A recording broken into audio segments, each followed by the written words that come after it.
반갑습니다. 너아라TV를 시청하고 계시는 애국 국민 여러분, 또 나라와 민족을 위해 깨어 기도하고 계시는 애국 성도 여러분, 지금부터 45번째 전광훈 목사님의 옥중서신을 전해드리도록 하겠습니다.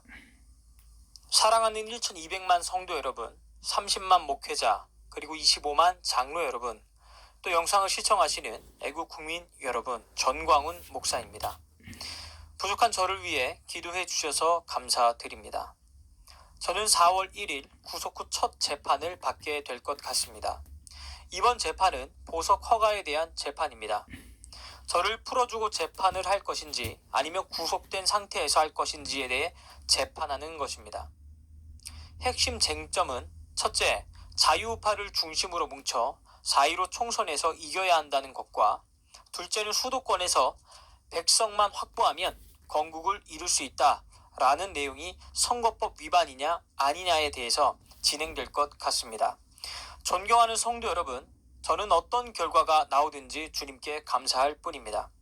원래 저의 목표가 순교이기 때문에 감옥에서 순교하든지 나가서 순교하든지 저는 순교에 관해서는 타협을 할 수 없는 주제입니다. 성경을 깊이 보면 순교가 가장 영광스러운 삶으로 되어 있습니다. 그래서 선지자들도 순교했고 사도들도 순교했습니다. 오늘날은 성경에 대하여 잘 알지 못하므로 순교를 열망하는 성도들이 없는 것입니다. 목회자들이 잘못 가르친 것이지요. 그러나 분명한 사실은 순교 이상의 성공적 삶은 없다는 것입니다. 순교의 방법도 여러 가지가 있습니다. 짐승들에게 찢겨 순교했던 사도들도 있었고, 예수님처럼 베드로는 거꾸로 십자가에 못 박혀 순교했고, 바울은 목이 잘려 순교했고, 그 외에 불에 태워 순교했던 사람들도 있었습니다. 한국은 순교의 대표적인 인물이 주기철 목사님입니다. 함께 순교한 박관준 장로를 비롯하여 많은 분들이 옥에서 순교했습니다.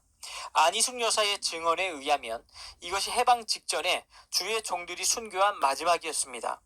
그 후 여순 반란 사건 때 손양원 목사님을 비롯한 많은 호남의 애국 성도들이 우물 속에서 바닷속에서 죽창으로 찔려 순교를 당했습니다. 어떤 형태의 순교가 될지라도 한 번밖에 살 수 없는 짧은 인생에서 마지막을 순교로 마친다는 것은 인생 일대의 가장 큰 영광이 아닐 수 없습니다. 저는 일찍이 성도들에게 순교를 선포했기 때문에 어차피 저는 순교할 수밖에 없습니다.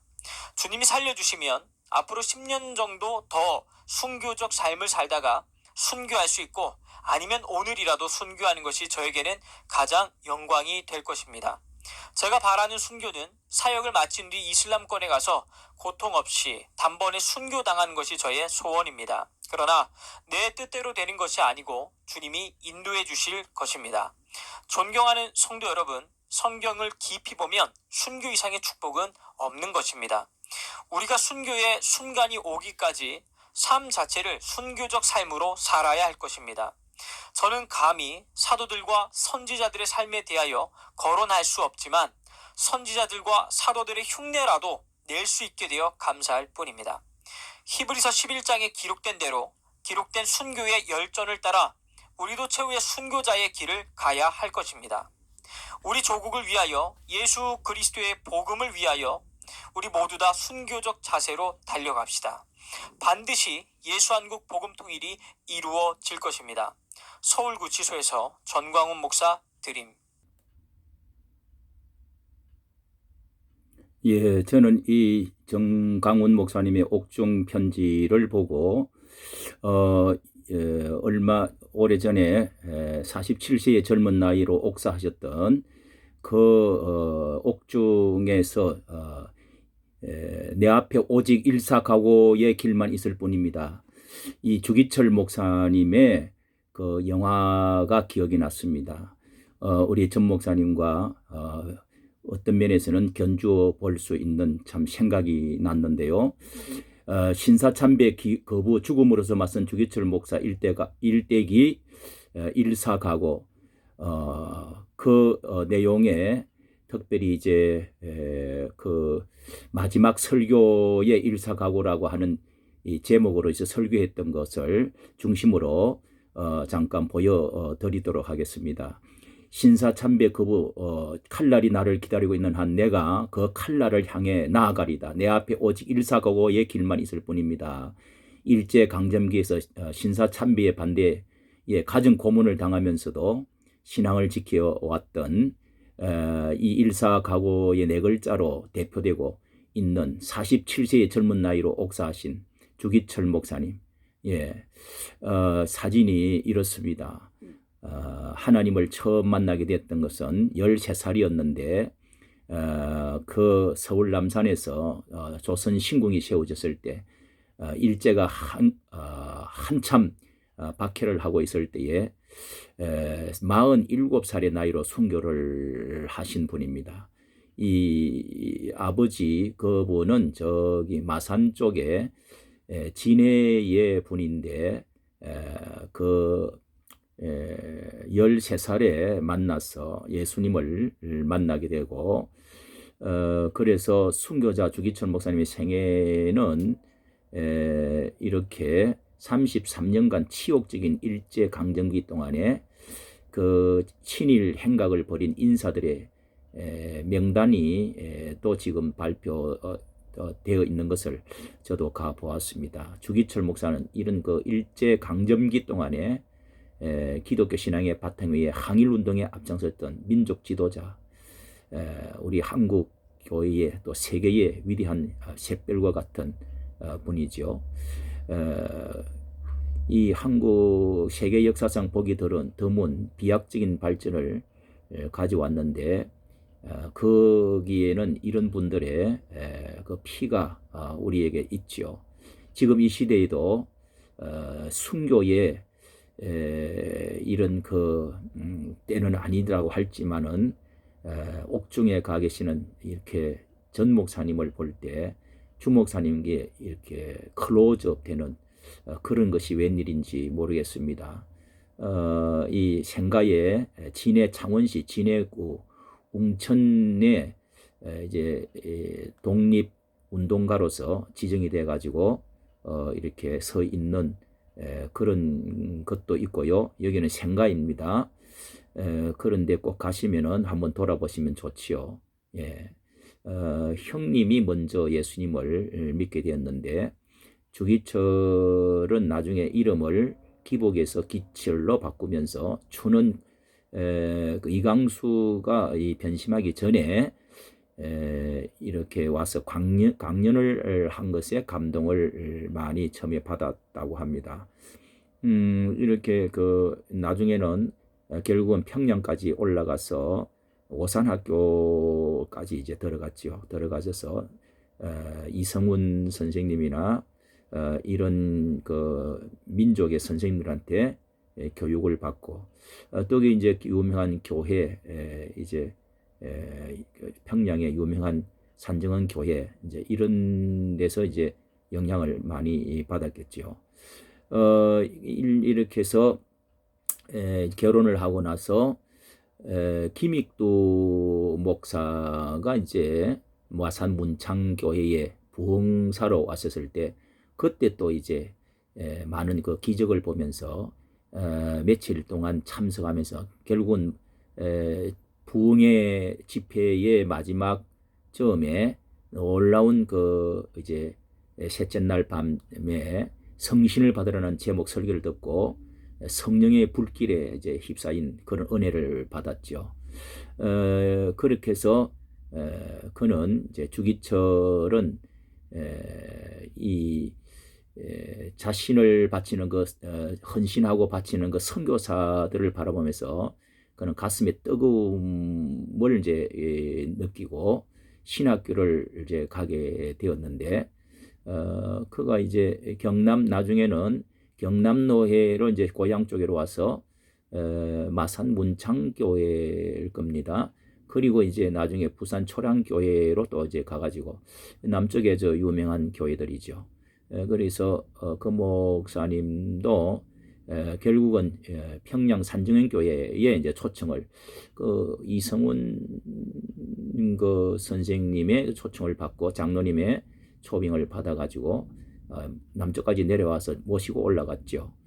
그런 여기야 말은 여기 써져 있지 않는데 이렇게 결국은 산증언 교회 그 유명한 산증언 교회의 담임 목사로 이제 가게 되었는데 이렇게 신사참배 이제 거부 운동 일사각오의 신앙이 그 총독부가 마지막 부분에 박해를 할 때 결국은 이제 신사참배를 하지 않는다고 해서 결국은 이제 갔지요. 이 신사참배를 전국 이제 1938년 이게 이 날을 중요합니다.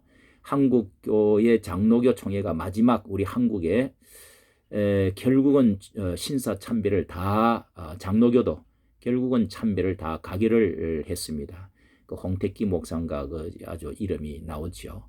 그렇게 해서 한국 교회가 다 이제 신사참배 가결해서 이렇게 됐는데 여기만 이제 우리 주기철 목사님만 이렇게 반대를 하다가 이렇게 결국은 35년 50주년 부흥 선교 50주년 부흥 사경회에서 일사각오로 이렇게 이런 설교를 하고 그 다음에 투옥이 되어 가지고 이제 나중에는 이 목사님이 5차례 정도 그렇게 해서 추록을 했다가 들어갔다 나왔다가 검거가 이렇게 됐다가 5년 4개월간 계속 고문을 받고 투옥 생활을 하게 되었죠.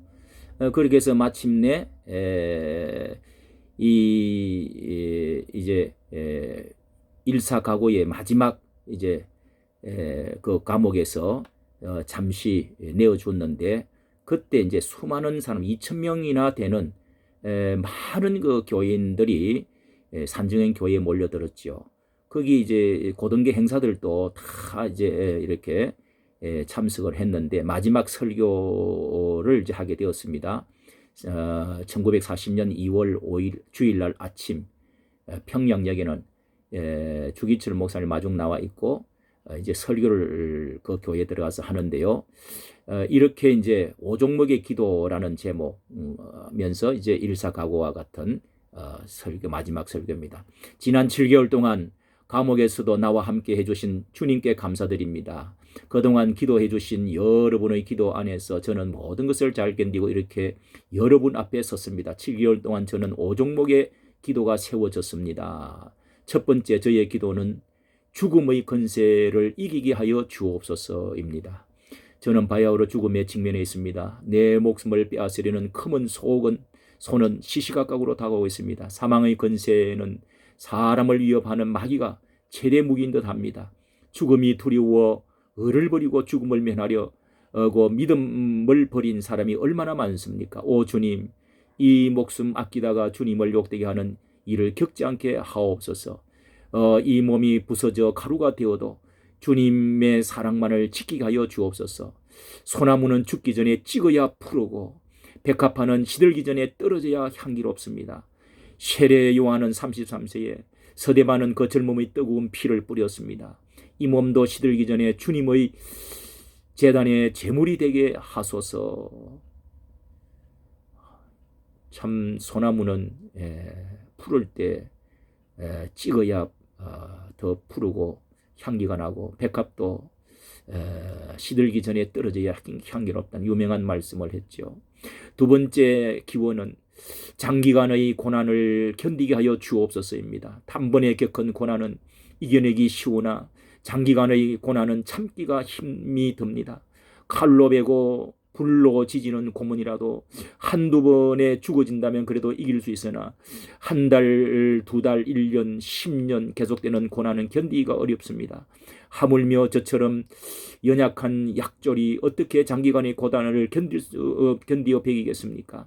다만 주님께 의지할 뿐입니다.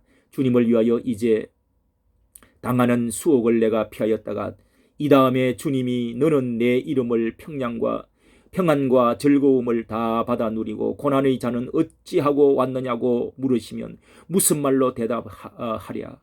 주님을 위하여 주어지는 십자가를 내가 이제 피하였다가 이 다음에 주님이 너는 내가 준 유일한 유산인 십자가를 어찌하고 왔느냐고 물으시면 내가 무슨 말로 대답하랴.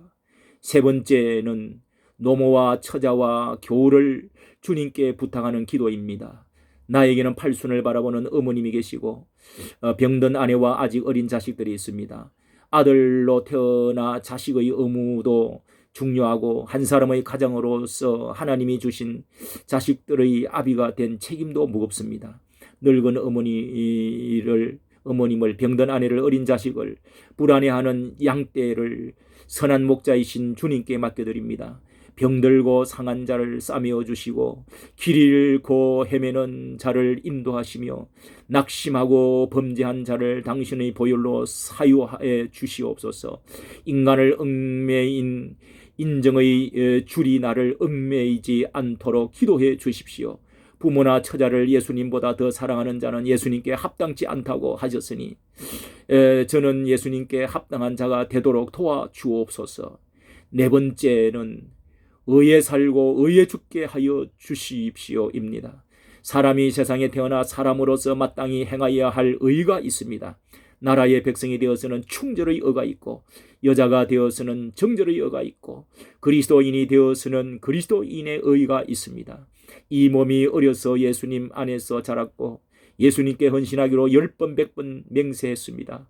예수님의 이름으로 밥 얻어먹고 목사가 되어 영광을 받다가 하나님의 계명에 깨어지고 예수님의 이름이 땅에 떨어지게 된 오늘 이 몸이 어찌 죽음을 피하려 하겠습니까? 인생은 짧고 의는 영원합니다. 사랑하는 교회 여러분, 의에 죽고 의에 삽시다. 예수님은 살아계십니다. 여러분 부디 예수로 죽고 예수로 삽시다. 다섯 번째, 내 영혼을 주님께 부탁합니다. 오 주님 예수여, 내 영혼을 주님께 부탁합니다. 십자가를 붙잡고 쓰러질 때 내 영혼을 받아 주옵소서.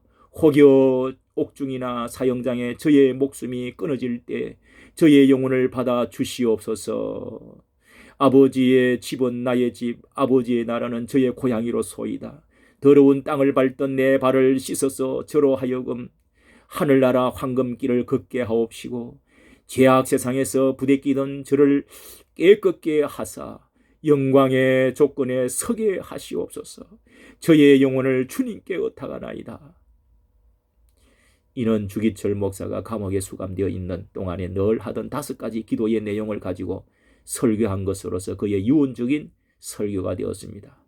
눈물바다를 이룬 산증언 교회 예배당에서 그날 그 자리에서만은 모든 사람이 하나였습니다. 일본의 앞잡이로 손가락질 받던 조선 형사들까지 눈물을 머금었습니다. 주기철 목사는 이렇게 투철한 신앙과 민족 정신으로 일제에 항거하다가 마침내 1944년 4월 21일 금요일 밤 9시 30분 내 여호와 하나님이여 나를 붙잡으소서란 마지막 말을 남기며 비록 온갖 몸은 고문으로 찢겨졌지만 얼굴에는 천국의 소망으로 인한 밝은 웃음으로 머금은 채 평양 형무소에서 이 땅에서의 마지막 운명을 다하였다. 이런 놀라운 참 순교자의 모습이 정강훈 목사님의 편지에서도 이렇게 여러분 묻어 있는 것 크로즈업이 됩니다. 우리가 건강하기를 바랍니다. 그 사랑제일교회는 이렇게 해서 지금 우리나라에서도 앞으로 우뚝 선 순례객이 되어지지 않을까. 저는 그 사람들이 전국에서 많은 분들이 골목골목으로 올라오는 모습을 볼 때 그런 것을 참으로 느끼게 되었습니다. 사랑하는 우리 성도 여러분, 힘을 내시고 우리가 마지막 이런 자유를 마지막 쟁취하고 그리고 이 나라가 예수함과 복음의 통일이 이루어질 수 있도록 여러분 함께 매진합시다. 뒤로 후퇴하지 맙시다. 전진합시다. 할렐루야.